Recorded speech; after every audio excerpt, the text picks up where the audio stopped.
Hello. On behalf of CEREC, I'd like to welcome you to today's webinar. I'm Sharon Ferris, the Director of Marketing at CEREC, and we are delighted to have Dr. Peter Dietsche with us today, sharing his research into impressive Canadian post-secondary career service models. Since we've had 450 registrants for this series, it's safe to say that this is an area of great interest. Today's webinar is the first in a series of 5 this week, where we'll be exploring career services at universities and colleges across the country. Each day, Peter will be joined by 3 different career service leaders to discuss a variety of themes. Before Peter gets started, I would like to take just a few moments to introduce you to CEREC for anyone who may be unfamiliar with us. CEREC is a charitable organization that focuses on education and research in career counseling and career development in Canada. We fund research that advances knowledge in the field, like this research that you're going to be hearing about today. And bringing you learning opportunities like this webinar is also a key part of our mandate. CEREC has 3 programs: the Connexus National Career Development Conference, which is held in Ottawa each January. We also have our contactpoint.ca website, which is a free online community for career development professionals, and the Canadian Journal of Career Development, which is also free to access. And you can learn more about all of CEREC's work at www.cerec.ca.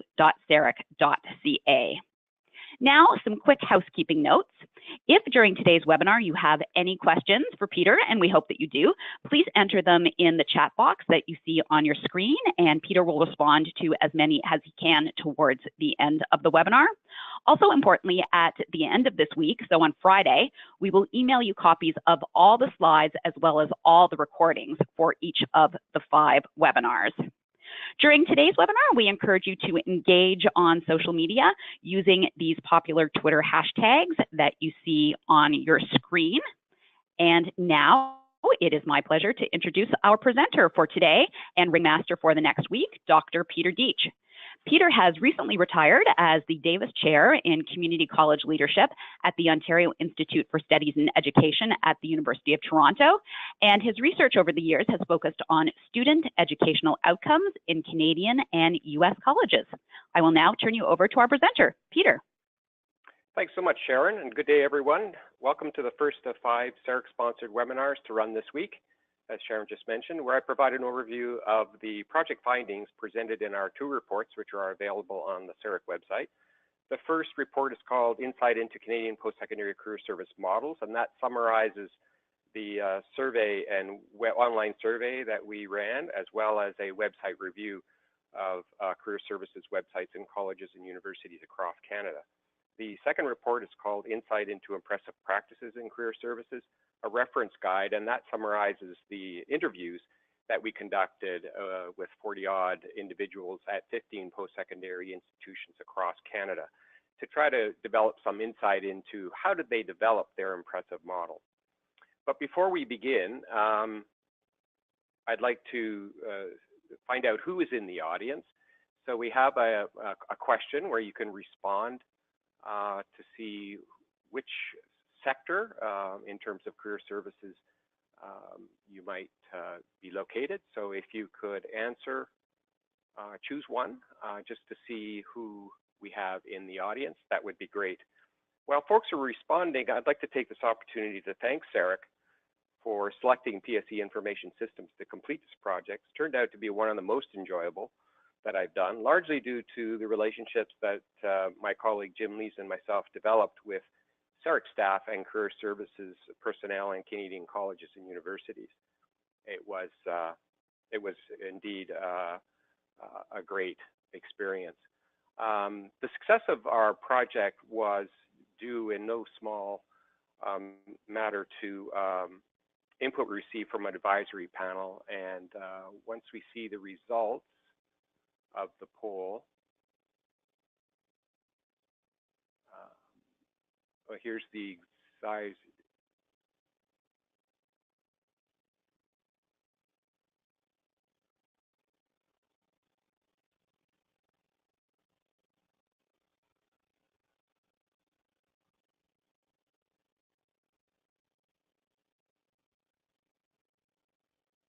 Okay, so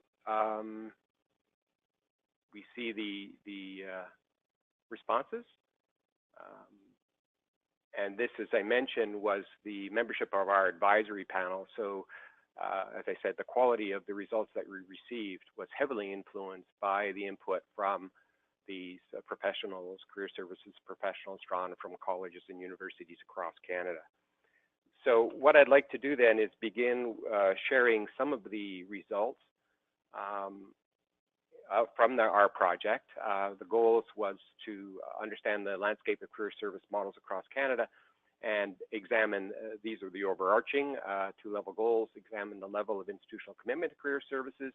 The methods that we used were an online survey. We ended up with 67 institutions represented in the sample for roughly a 33% response rate, almost equal division between colleges and universities.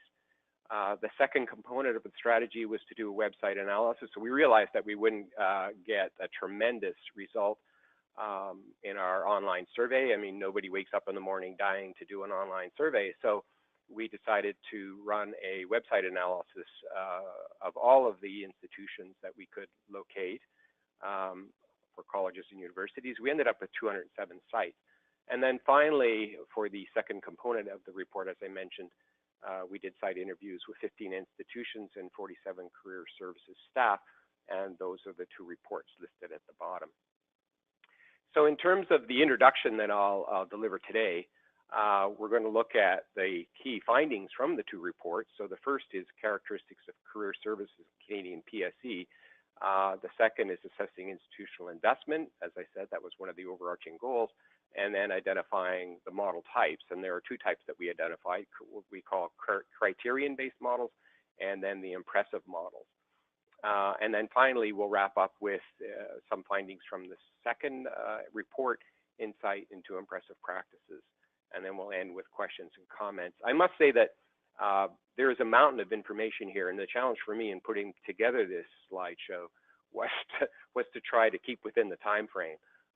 But there is an enormous amount of information contained within these reports. So I do encourage people to visit the CEREC website and download the reports, because there's, again, a huge amount of information. So I'll begin with selected characteristics of career services in Canadian PSE, and I'll start with leaders' perspective. So we had directors of career services respond to the survey, and we asked a number of questions around the perspectives of career services, one being resources and programming. And we asked folks to tell us what had happened over the previous 5 years and what they expected to happen over the next 5 years within the major resources domains of budget, staffing, space, and the number of services they offered. And as you can see, over the last 5 years, there were about a third of the individuals who said they felt their budget would decrease, and roughly equal percentages saying no change or an increase. Staffing, on the other hand, was perceived over the last 5 years as being an increase for the largest percentage. Space, no change, so people didn't add any offices to their space. And the number of services increased dramatically, so almost 2 in 3 of these directors indicated that their services had increased over the past 5 years. In terms of the next 5 years, they didn't. The majority thought their budget, no surprise there, that their budget was not going to change, that there'd be no change in staff and no change in space. But that said, they felt that the number of services they were going to offer was going to increase significantly. So doing more with less, I guess, that's of course in PSE, that's what we've been doing for a couple of decades now, right? So not surprised that career services departments are looking forward to the same kind of scenario. Here's another advanced audience poll, just to get people engaged a little bit. I think most people will know the answer to this, but what do you think was the greatest challenge presented by directors of career services? Was it in terms of moving their services forward? Was it faculty resistance, a lack of commitment from administration, a lack of resources, or misunderstanding of the career services role?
Okay, here's what the survey said. I guess, as I said, not surprising. The majority of directors said that resource challenges were going to be the major issue for them. Again, that was reflected in the previous slide where they estimated what was going to happen over the next 5 years in terms of their resource complement. So again, it's the notion of doing more with less. When we asked the future directions, so what were folks going to do in the future in terms of developing their services, the majority, these were open-ended, so we did a thematic analysis, and the largest percentage said they were going to increase collaboration within the institution. And as we'll see, that's going to be a dominant theme when we come to speak about the impressive models. What was surprising to me is that a very, very small percentage talked about research, strategic planning, and evidence-based, outcome-based practice. And again, when we look at the characteristics of impressive models, we'll see that this is a theme that dominated those models. If we look at some of the characteristics of career services in terms of services offered, who access the services by student group, and the top 10 services used by students, this could give us some sense of what career services offices deliver. So we just said, do you offer these various services? And we had a huge list of potential services that could be offered. And as you can see, there's, vast majority of institutions are offering a whole host of services. This is continued.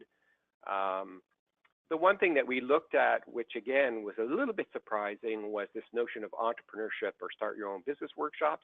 And we found both with the survey and with the website analysis that there were only a small number of institutions who were offering these kinds of workshops, which was a bit of a surprise because of the nature of the labor market currently, where many, many students who are graduating are starting their own businesses. So we felt that perhaps more of that was going to be offered to students. That said, there's a huge number of services that are offered by career departments on post-secondary institutions. One of the issues that was great of interest to me, given my previous research on student retention, was which student groups had access to services, whether prospective students, that is, they had not yet registered, first year, upper year, final year, etc. And what was surprising to me to some degree, although not entirely so, was only about a third, or a little over a third of the institutions that we had in the sample. And again, when we did the website analysis, offered career services or career clarification services, if you will, to prospective students. And over 30 years of research on student retention in colleges and universities, one of the things that I found was that students often pick programs based on very little information. And so they enter programs and then discover somewhere along the line in the first year or in the first semester even that they're not in the right program. And if you look at the program switching data, you'll find that at least a third of the students switch programs. So when I characterize career services, I typically talk about front end, back end, in the sense that there is a service that could be targeted at students who have not yet entered the institution. Some institutions do this really well. University of Montreal, I discovered on their website, has some great tools online, as does Nova Scotia Community College, to help students determine whether their program that they're thinking about joining is appropriate for their interests and abilities. So that was, again, one of the pieces of data that I thought was really very interesting. When we asked about how did students access the services online, again, it was mostly appointment. Most service departments then ask students to make appointments. Some do drop-in, and as you can see, when you look at, the drop-in, minimum percent, only 1% of the institutions said they had drop-in, and the maximum was 95. So there's a lot of variability across institutions in terms of the drop-in appointment breakout. A second question to engage the audience. What career services used most often by students? Is it meeting with a career counselor or advisor, use of online career exploration tools, use of employer job postings, or use of resume workshops.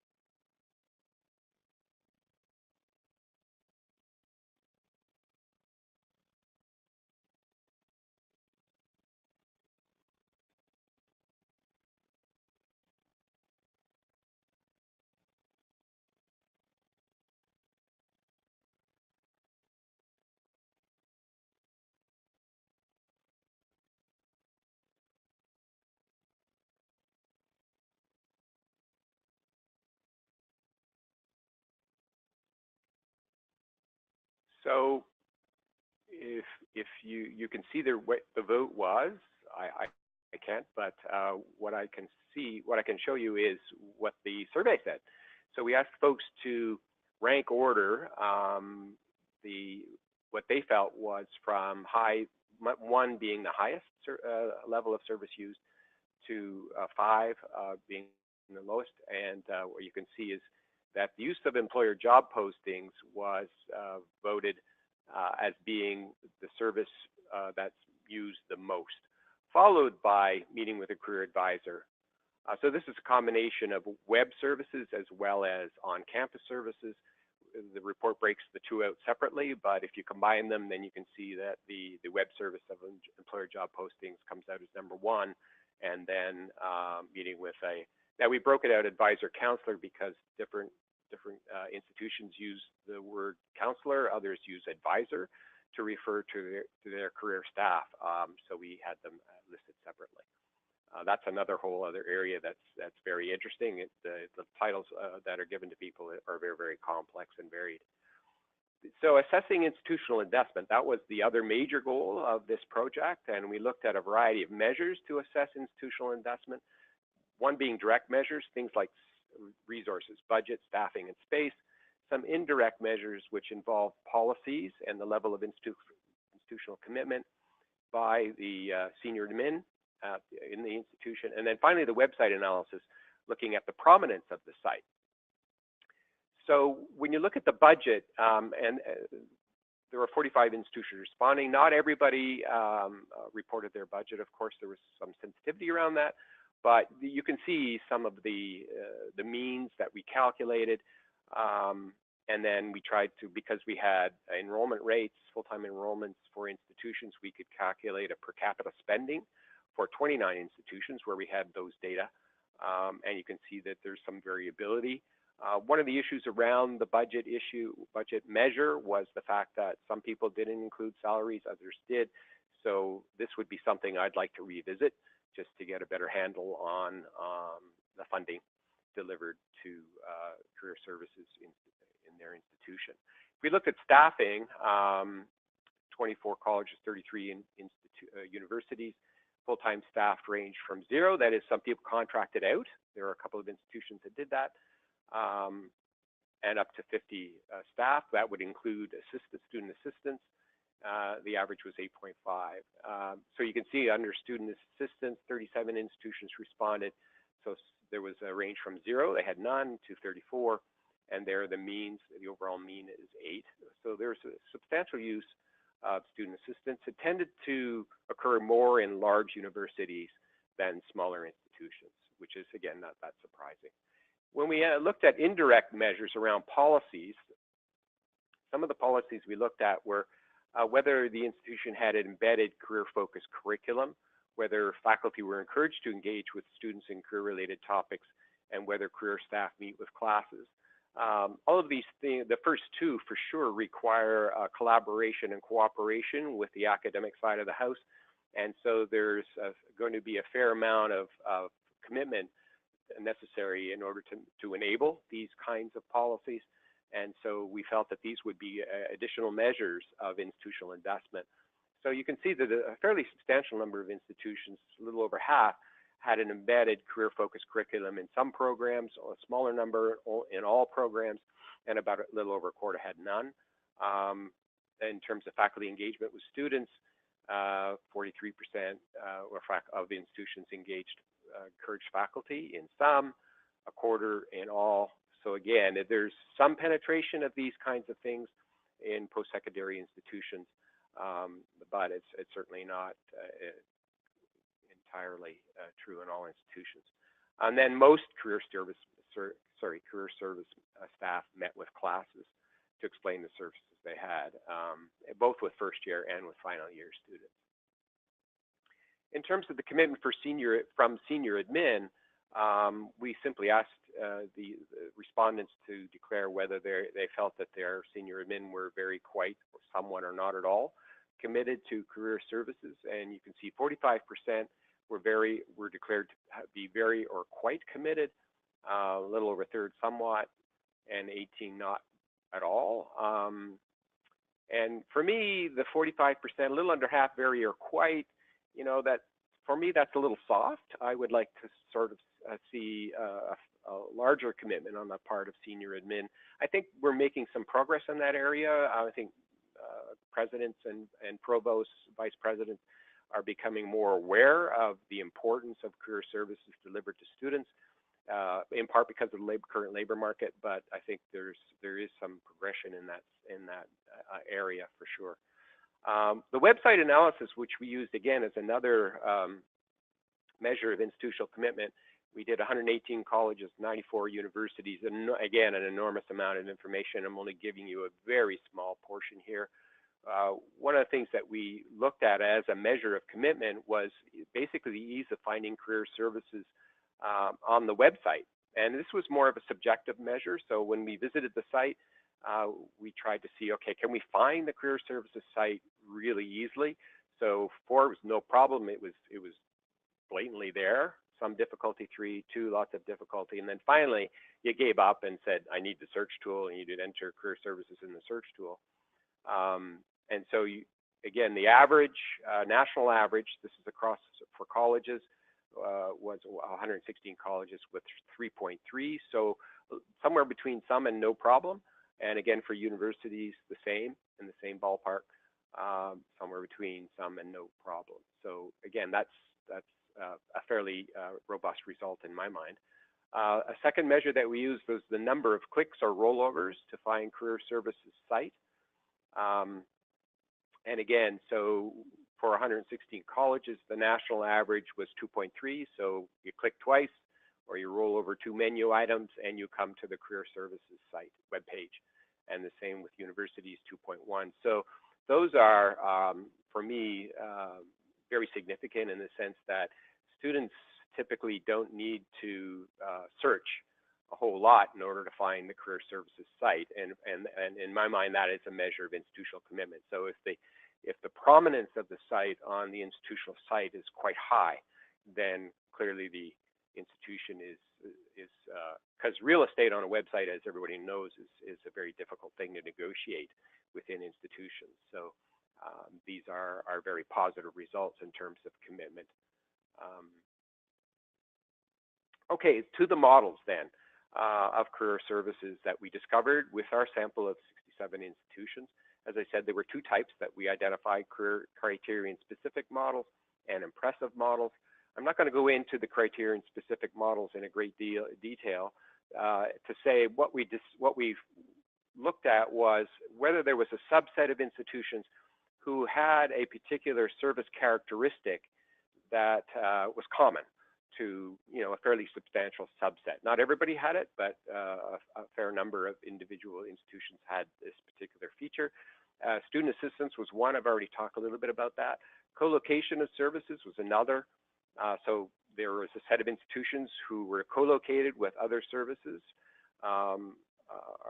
in the same location, close proximity on campus.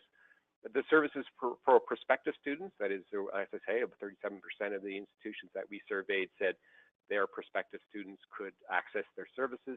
Student-based funding, mostly in Ontario, where a fairly significant number of colleges and universities derive the funding for their service from a student fee, and were accountable to the student association on their campus. The Quebec model, which was very distinct in terms of being bifurcated, So they have two levels or two types of services. The first one being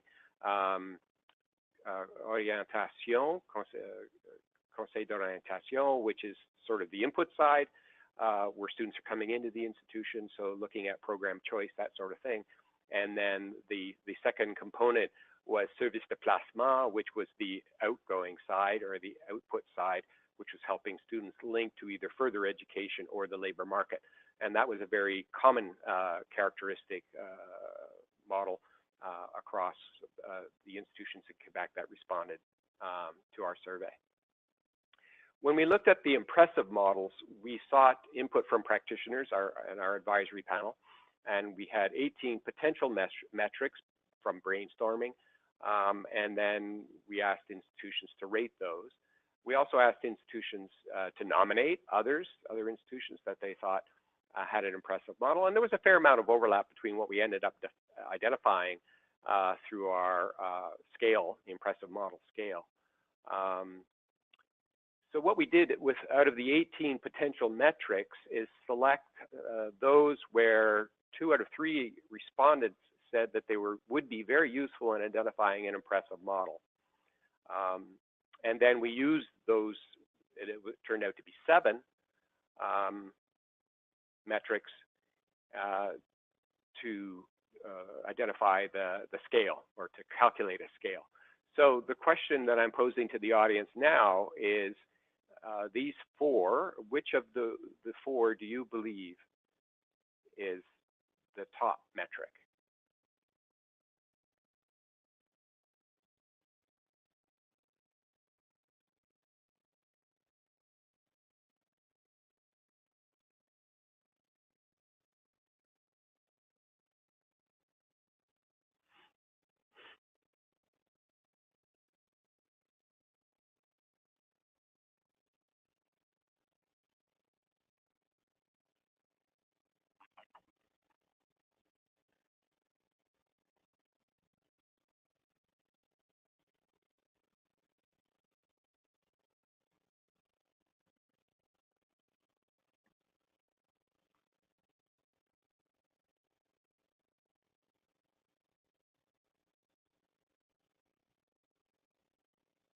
Okay, so here's what the survey said.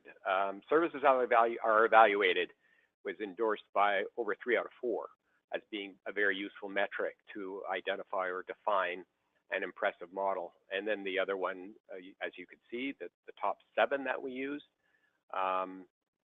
What we ended up developing was an algorithm to calculate a impressive model scale score. I won't go into this in great detail. It's explained in probably more detail than anybody wants in the report, but it's a rigorous way of defining or identifying those institutions who had an impressive model. And here are the institutions. So we created a scale and then identified a mean down at the bottom of 19.92. One half of a standard deviation above the mean and 1 standard deviation above the mean. And for those statisticians in the room, you'll note that 1 standard deviation is significantly different from the folks at the mean. So the top institutions at 1 standard deviation or above are those with impressive models. There are others who approximate. So you know, it's a range for sure.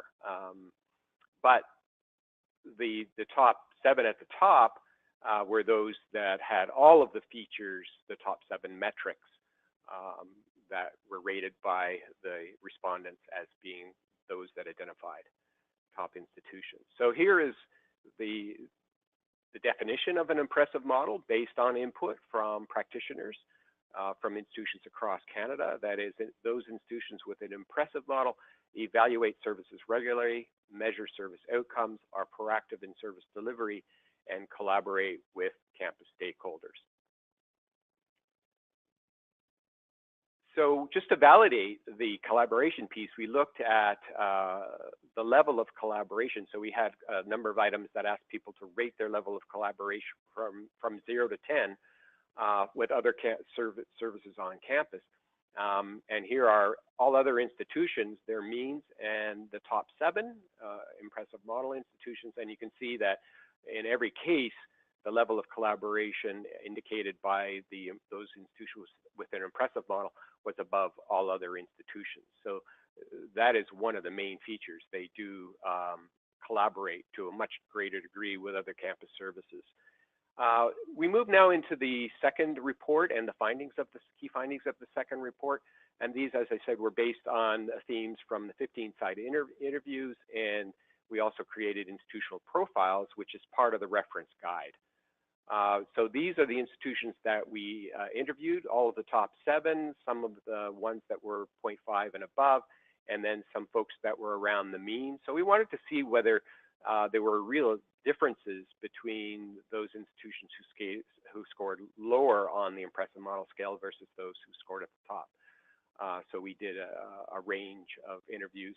We asked, in terms of our focus groups, we asked folks to describe the key components of their model, how they generated institutional commitment, some of the barriers they had to overcome and how they overcame those barriers, funding challenges, and the development and implementation strategies utilized when they were creating the model. So again, there is just an enormous amount of information available here. One of the ways that's probably easiest to summarize all that information is with this Wordle representation of the themes that were extracted from the interviews at the 15 sites. So again, partnerships or collaboration is the dominant theme for sure. Meeting needs, that is meeting the needs of campus stakeholders, was the second. Strategic plan, being proactive, those kinds of things. So again, partnerships, meeting needs, strategic plan, those were the main themes that we extracted from all of the interviews. So in terms of the key model components, when we asked people, describe your model to us. And so we had the themes that came out of that were partnerships, developing these relationships with others on campus, mobilizing your services within the strategic plan. So everything that these folks did in these institutions was strategically developed, involves stakeholders, other stakeholders in turn defining what the strategic plan would be and trying to meet the needs of students on campus. Co-location was another, co-located with 6 other student services. So these are quotes from the interviews. Being responsive and meeting needs. So not only do you build the relationships and build trust around those relationships, but trying to identify what the distinct needs of the programs were, and then trying to develop tactics, strategies, and services to meet those needs. So reinforcing that relationship that was being developed. Being proactive and outreach, not sort of staying, build it and they will come, which of course they don't. Being out, traveling roadshow, as one institution said, going around campus, setting up tables, inviting students to participate in fun activities, and then along the way having a conversation about, career needs, sort of thing. In terms of creating institutional commitment, again, that strategic plan came up. So there was a lot of overlap between the themes that were extracted from the various types of questions that we asked. And alignment with the strategic plan was another. And many institutions said, you need to align your strategic plan with the institution's business and strategic plan, and reflect, in fact, in your strategic plan, the words that are used in the institution's strategic plan. And then it becomes clear, especially to the folks at the higher levels who are reading your strategic plan, oh, well, they've got the same language, and they're obviously trying to develop a service set on campus that is basically meeting our overarching institutional strategic initiatives. So that was really key. Engaging faculty and staff, engaging the professoriate, and there were many examples of that, and they're cited in the report. That was a key piece. The barriers, of course, were resources, money, people, time. A secondary barrier on some institutions was faculty and staff attitudes. And it was basically the notion of going beyond resumes and cover letters and getting a job. So a fair number of interviewees said that, folks on campus think we're all about, writing cover letters and resumes, creating a resume and connecting students with the labor market. And so the notion of understanding what student development is in a more comprehensive way was lacking, certainly. Funding sources and issues around funding, student-based funding, so those institutions who were funded from students really extolled the benefits of that. They said that they were not subject to the vagaries of institutional budgets to the same degree as those who were directly funded by their institutions. And as long as they reported back to the student governments, student associations, and provided the data, so collecting data was another critical piece that people talked about. We need to have the data and to have legit evidence, then to basically demonstrate impact, to show that there's value added. And if you can bring that data, especially, and that evidence to the budget table, people were saying, you know what, you can get funding in a much easier way. The development and implementation strategies, so how did they develop their models and how did they implement their models? Again, a lot of the same themes came out again. These were resonated across all of the questions, as I said. Relationship building was key, collaborative programming, meeting the needs, demonstrating value, and strategic planning and buy-in was another. All these, again, I've already talked about, and so it's interesting that there's this degree of overlap across all of these various questions. One of the interesting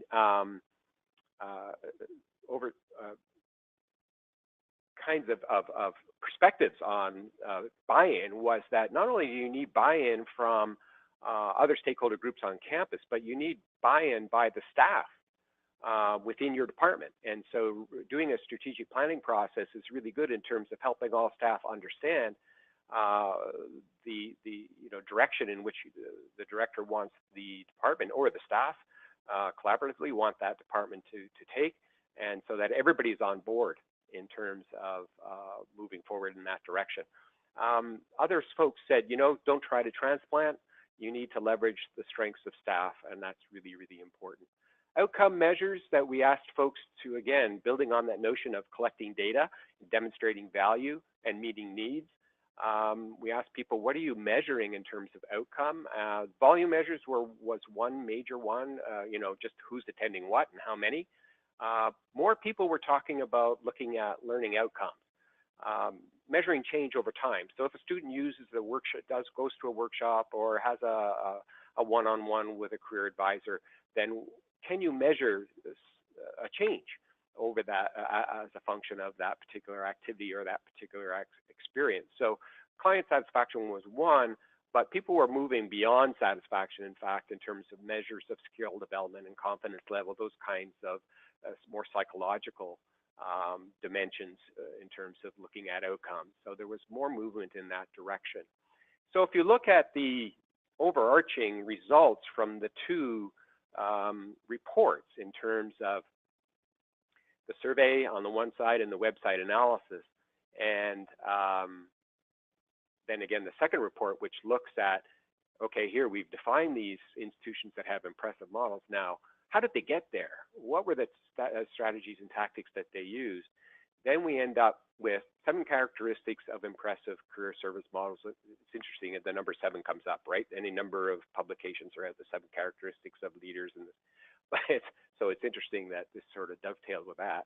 So we have the 4 that we started with, that services from the survey. Services are evaluated regularly. Service outcomes are measured. They're delivered proactively, so you get out on campus and you set up tables and you engage students, collaborate with partners and campus stakeholders. But beyond that, in terms of if you unpack those, what does that really mean? Then we see the last 3, that when you collaborate and develop partnerships with those campus stakeholders, then you got to try to make sure that you understand what their needs are. As one institution said, it's no longer about us. It's about them. It's about the other stakeholder groups on campus and what are their needs, whether they're within the academic domain in terms of programmatic issues around linking students to the labor market or whatever, or whether it's other campus services like counseling services, co-op services, experiential learning services. And so identifying needs on the part of those other services and then trying to make sure that you develop various mechanisms for measuring whether or not you can meet those needs. And in doing so, then you demonstrate the value of your services.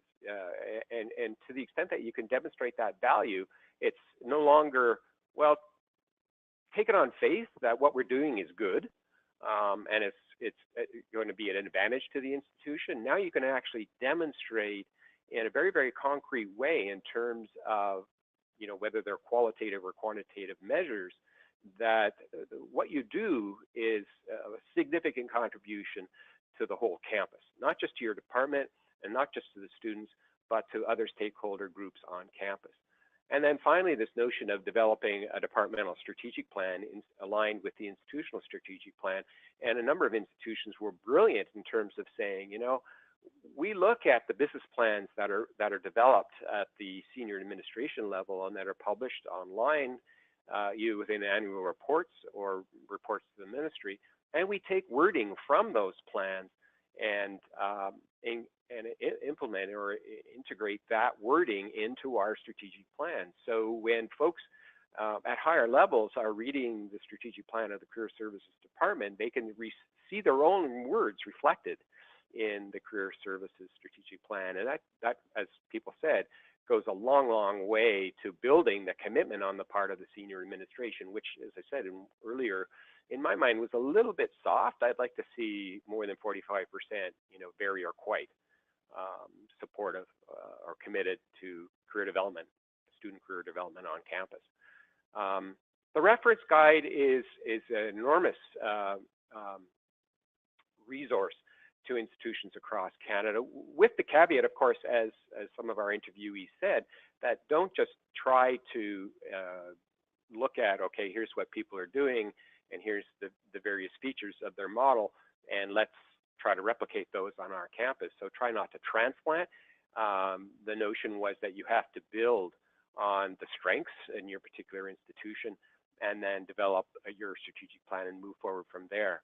That said, the top 7 key features of the impressive model that I mentioned in the previous slide, I think would go a long way to helping institutions not only promote their services on campus, but provide a much stronger service to students on campus.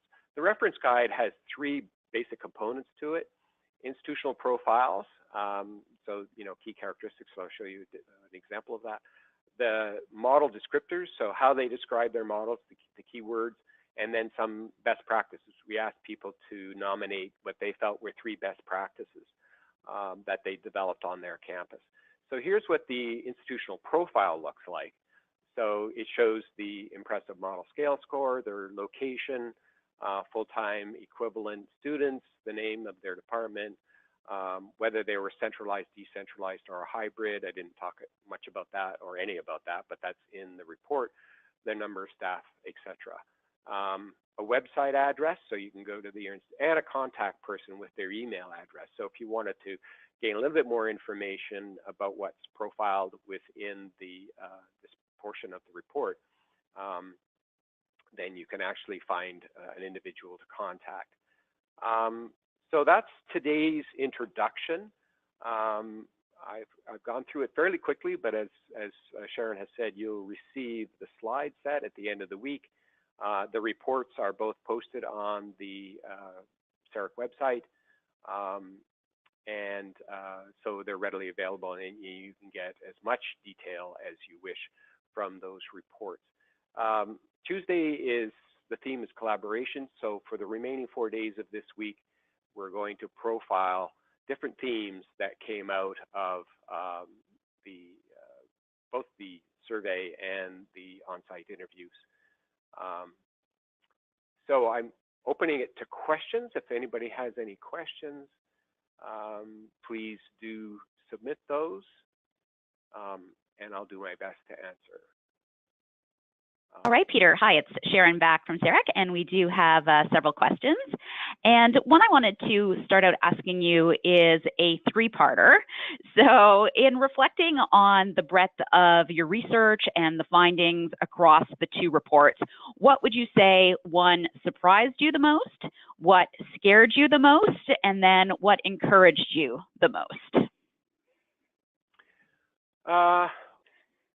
What surprised me the most, I guess, was the consistency in terms of what institutions were doing. So we did, calculate the impressive model scale score, but we sampled from across a number of institutions, the high-end institutions, those in the middle, and those towards the mean. And in spite of the fact that there were, measurable differences in terms of what people were doing or how far along a continuum they had progressed, a lot of the institutions at various levels were doing the same things. So some were just simply not as far along as the others in terms of, evaluating all services. So they were evaluating some of the services, but not all of their services. So they got more points if they were evaluating all of the services. So there was, like I said, more commonality than I expected across the range of institutions who scored from high to low or high to the mean. So that's sort of what surprised me. The second one was... What scared you the most? What scared me the most? I guess what scared me the most, I don't know if scared is the right word, but, as I say, one of the reasons I took on this project, I had my own agenda, which was to find out what institutions were doing in terms of helping prospective students identify career paths, because, again, over 30 years of researching student departure and student success in colleges, by and large, I found over and over again that students were basically enrolled in the wrong program for a host of reasons, some of which were just, speaking with friends and deciding, the paramedic program was the best thing to do, and then discovering that they were going to see blood somewhere along the way. And so thought, oh my goodness, I have phobia, I can't, and would, switch programs. So there was a lot of waste going on there, and frustration on the students' part. So I was really interested in finding out how many institutions actually offered services to prospective students, and 37%, based on the survey results. When we looked at the websites, it was even lower. It was more around 10%. Now, that said, it may be that not everybody posted that on their website. Some did say, here are the students who are eligible to access our services, and so we could catalog that. So there is some noise in the data for sure, but that said, I think overall what we saw was a fewer number of institutions offering services to prospective students, which I think would go a long way to helping students get in the right program and save a lot of anxiety and aggravation along the way, for both for institutions and for students. And then finally that was surprising, and finally was encouraging. What encouraged you the most? Sorry, I didn't get a chance to write those down. Encouraging, I think, were basically the findings from the interviews of those institutions with the impressive models. I mean, all the 7 characteristics that I talked about were not like outlandish. I mean, I think they're all doable. I think any institution can pull off that set of 7 characteristics. It's going to take time for sure, but with a well-articulated strategic plan and with some milestones identified over like a 5-year period, I think institutions can easily do the proactive piece, the assessment, measure outcomes, evaluate their services, build partnerships, collaborate, meet needs. I think all those things are not rocket science. I think they're all very, very doable, and with some targeted energy, I think every institution is capable of basically doing that. So that for me is very heartening, because I think then everybody can have an impressive model. Terrific. Thank you for that. Yep, we have some more questions. So I'm going to give this one to you in two parts. So Cynthia, very straightforward, just wants to know if you surveyed any institutes of technology or just colleges and universities. And then Michael wants to know if you saw any significant differences in your findings between colleges and universities and how career services are delivered. Yes, well, institutes of technology for sure. It was every post-secondary institution, whether they call themselves a college, or a university, or an institute of technology. So, NATE and SATE, SIAS, all those folks, some of whom have changed names, but all those folks, Kwantlen Polytechnic, every post-secondary institution was invited to participate, as long as we could find somebody within the institution to invite. And like I said, we sent out over 200 invitations, I believe it was, in the end. So everybody was invited. In terms of differences between colleges and universities, we did note some differences, although we didn't do that analysis in a great deal of detail, because obviously there's going to be differences based on scale. So large institutions versus small institutions, and many of the colleges are smaller. Some are very large in Ontario, of course, but some are smaller across Canada compared to the universities. So, I mean, that's certainly on my plate. I would like, given that the fact that I'm the Emeritus Davis Chair in Community College Leadership, I'd really like to be able to parse out the data from the college sector. But we didn't really have the time to do that for this particular project. All right, and now a question from Jeanette around the impressive models and the measurement of outcomes. She says that career counselors like her really value outcomes like anxiety reduction, increasing confidence and self-esteem, skill building. Did you get a sense of what the outcomes were that administrators most valued? Administrators as in senior administrators, for example? Or that's what I would take it to be in the university leadership. My guess would be it would be, the two major categories of outcome measures that we saw, which were the volume measures. In other words, how many people are kind of being processed. I think senior administrators would probably focus on those significantly. The more qualitative measures, the ones that Jeanette is talking about, I think more people are moving toward, and I think they're more difficult to measure for sure. And that's why it's taking some time, I think, for folks to move towards those. There were some really good examples, and again, some of those are documented within the institutional profiles. And more people are moving, like as I said, to those kinds of measures. I think senior administration would be interested in those as well. They're a little bit more complex, and so maybe, my perception of institutional leaders at the presidential and provost level are such that, I used to have a president that said, give me a one-pager. So they're, for a project that had a 50-page report, they're interested in things that they can grasp very quickly. And so I think the volume measures are significant, but the qualitative ones are important as well. All right, a quick question from Sandy, who indicates that you had referenced a Nova Scotia school that was a great model for career services near the start of your webinar. She just missed the name and wanted to know the name of the website. Oh, sure, it's Nova Scotia Community College. So the contact information, I don't have it offhand, but the contact information will be within the report because they are one of the institutions that was profiled in the reference guide. All right, and they have, oh, sorry, go ahead. All right, great. So people can find that detail in the reference guide. Yes. Terrific. A couple of questions from Sheila, who prefaces hers by saying that she expects many of these will be answered in more detail as we move through the webinars during the week. But one of her questions has to do with whether or not you're seeing a trend to migrate or merge career development services with academic advising. No, I mean, we weren't able to really see a trend because we only was a point in time survey.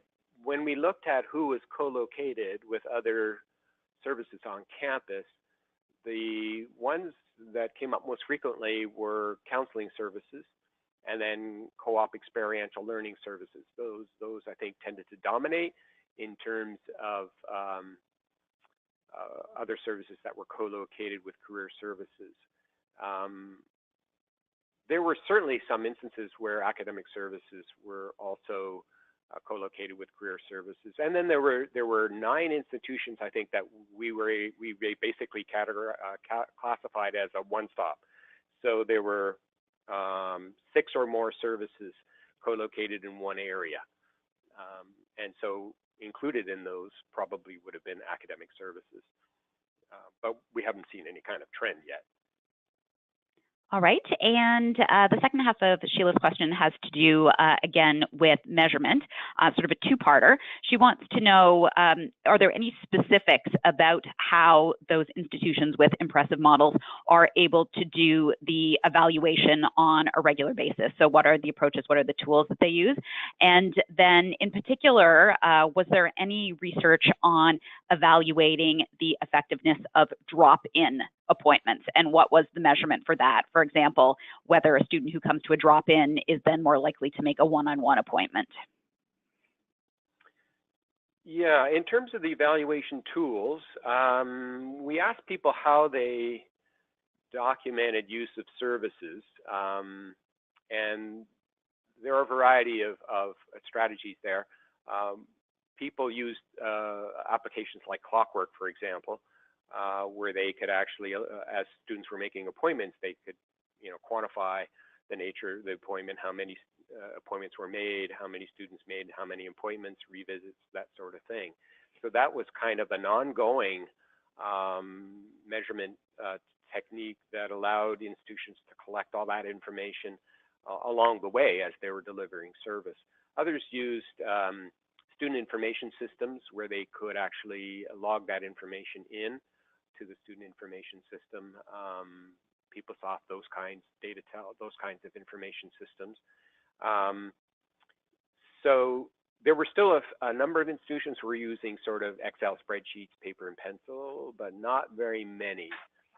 So mostly it was IT solutions for these kinds of things. In terms of drop-in, measuring the outcomes of drop-in, people talked about using a technique called post-pre. So you measure a student's impressions on what value they gained from a particular one-on-one, for example, at the end of the session, and then you ask them to evaluate what they thought it was prior to the session, because you don't have a pre-post where you've measured them in time 1 and then in time 2. So you're kind of looking at retrospective assessments of where they were prior to their one-on-one encounter. And that seemed to be 2 things. One, something that not everybody was aware of, the post-pre kind of strategy. And 2, it seemed to be the dominant methodology for acquiring that kind of outcome information. All right, fantastic. So I think we have time for one more question. I will say we have more than one question, so we'll make sure that Peter gets a copy of these questions and can either respond directly or can incorporate that content into our webinars that are coming up throughout the week. So a final question from Joseph, and I think a good one to end on. And he wants to know if we're going to be getting more granular over the course of the week as to the specific things that are being done at post-secondary institutions that have impressive models. Yes, of course. Yeah, for each of the weekly, the next sessions, Tuesday, Wednesday, Thursday, Friday, we're going to be taking one particular theme that we identified from the overall results, and then delving into that theme in more detail. So tomorrow we're looking at collaboration. On Wednesday we're looking at intervention and the intervention strategies used by institutions. Thursday, it's innovation, and then finally on Friday, it's evaluation. So we'll be speaking about evaluation in more detail then. All right, and with that, I will thank you so much, Peter. I think judging from today, it looks like we will have a knowledge-packed webinar series in store. As mentioned at the beginning of the webinar, we will email you a link to the recording of this webinar along with a copy of the slides on Friday at the conclusion of the full series. After the final installment in the series, we will also be sending out a short evaluation form and would greatly value your feedback. So as Peter mentioned, we are back tomorrow taking a look at the theme of collaboration with the career service leaders at Laurier University, Bow Valley College, and Mount St. Vincent University. So please enjoy the rest of your day, and we will see you then. Thank you. Thank you.